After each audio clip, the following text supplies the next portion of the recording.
Om Swastiastu. Assalamualaikum warahmatullahi wabarakatuh. Salam sejahtera bagi kita semua dan salam namo buddhaya. Dewan juri yang terhormat, seperti kata pepatah, tak kenal maka tak sayang, maka perkenalkan nama saya Gusti Ayu Putri Widya Pratiwi dan rekan saya Nika Delaksi yang berita Iga Putri Kanata. Kami dari KIR 3 SMA Negeri 3 Denpasar. Di sini kami akan mempresentasikan penelitian kami yang berjudul Kombinasi pemanfaatan limbah masker disposable dan limbah plastik HDPE sebagai komposit genteng polimer. Apa kalian tahu, di masa pandemi seperti saat ini terdapat banyak sekali limbah masker sekali pakai.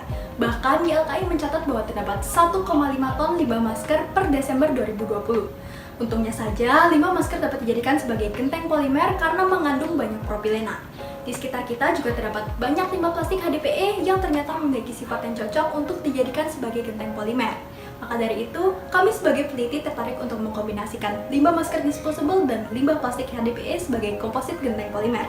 Ingat, genteng polimer merupakan genteng alternatif yang unggul karena ramah lingkungan, tahan lama dan ringan sehingga diharapkan dapat menjadi hunian tahan gempa di tengah Indonesia yang rawan gempa. Adapun tujuan dari penelitian ini yaitu yang pertama, untuk mengetahui karakteristik fisik yang dilihat dari parameter densitas, diserap air, uji pengembangan tebal, dan cyclic aging. Yang kedua, mengetahui karakteristik mekanik yang dilihat dari parameter uji kuat bending dan kuat tarik.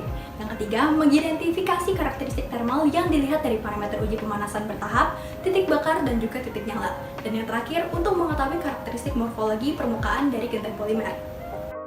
Baik, penelitian dilakukan di Rumah Peneliti, TPST 3RS Minyak Bali, Laboratorium SMA Negeri 3 Denpasar, dan Laboratorium Teknik Mesin Metalurgi Universitas Udayana.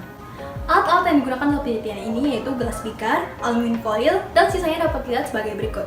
Kemudian untuk bahan-bahan kami memanfaatkan limbah masker disposable, limbah plastik HDPE, dan sisanya dapat dilihat sebagai berikut.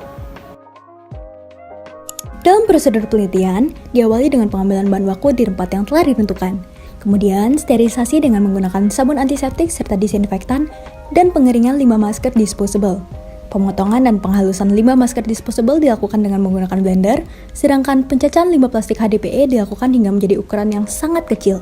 Selanjutnya, serbuk limbah masker disposable, cacat limbah plastik HDPE, pasir yang sudah diayak, aspal, resin, dan katalis ditimbang dan diukur sesuai dengan komposisi yang telah ditetapkan. Komposisi selengkapnya dapat dilihat pada tabel berikut.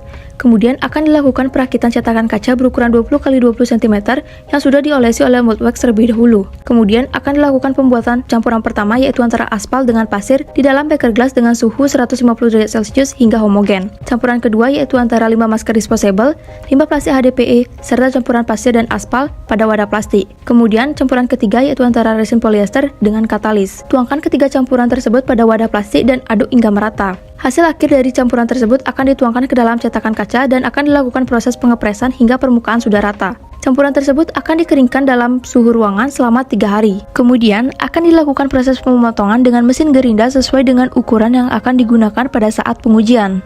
Dari pengujian yang telah dilakukan, diperoleh hasil yaitu yang pertama, berdasarkan hasil pengujian karakteristik fisik yang terdiri dari pengujian densitas, perlakuan 1 hingga perlakuan ketiga menghasilkan nilai yang berkisar antara 1,027 hingga 1,143 gram per cm kubik, di mana ketiga perlakuan tersebut telah memenuhi nilai persyaratan yaitu maksimal 1,5 gram per cm kubik. Yang kedua, berdasarkan hasil uji daya serap air, perlakuan 1 hingga perlakuan ketiga menghasilkan nilai yang berkisar antara 0,18% hingga 0,28%, di mana ketiga perlakuan tersebut telah memenuhi nilai persyaratan yaitu maksimal 10%. Kemudian yang ketiga, berdasarkan hasil uji pengembangan tebal, terdapat perubahan tebal pada genteng polimer yang berkisar antara 0,33% hingga 0,50%. Dan dari ketiga nilai tersebut, diketahui pula bahwa genteng polimer untuk setiap perlakuannya telah memenuhi nilai persyaratan yaitu maksimal 12%. Dan untuk hasil uji cyclic aging dapat diketahui bahwa genteng polimer tahan terhadap cuaca ekstrim, di mana setelah diberikan 6 tahapan perlakuan ekstrim, genteng polimer tidak menunjukkan adanya perubahan massa ataupun ketebalan yang secara signifikan. Yang kedua, berdasarkan hasil karakteristik mekanik yang terdiri dari pengujian kuat luntur, menghasilkan dua nilai yaitu maksimum load dan elastic modulus. Untuk nilai maksimum load pada perlakuan 1 hingga perlakuan ketiga menghasilkan nilai yang berkisar antara 146,74 hingga 218,80 Newton. Dan untuk nilai elastik modulus menghasilkan nilai yang berkisar antara 2,83 hingga 4,5 MPa. Yang kedua, pengujian kuat tarik yang menghasilkan nilai untuk maksimum load pada permukaan 1 hingga permukaan ketiga yaitu 515,58 hingga 572,21 Newton. Dan untuk nilai elastik modulus menghasilkan nilai yang berkisar antara 12,88 hingga 47,83 MPa. Yang ketiga, berdasarkan pengujian sifat termal yang terdiri dari pengujian pemanasan bertahap, dapat diketahui bahwa genteng polimer memiliki ketahanan yang baik terhadap suhu panas.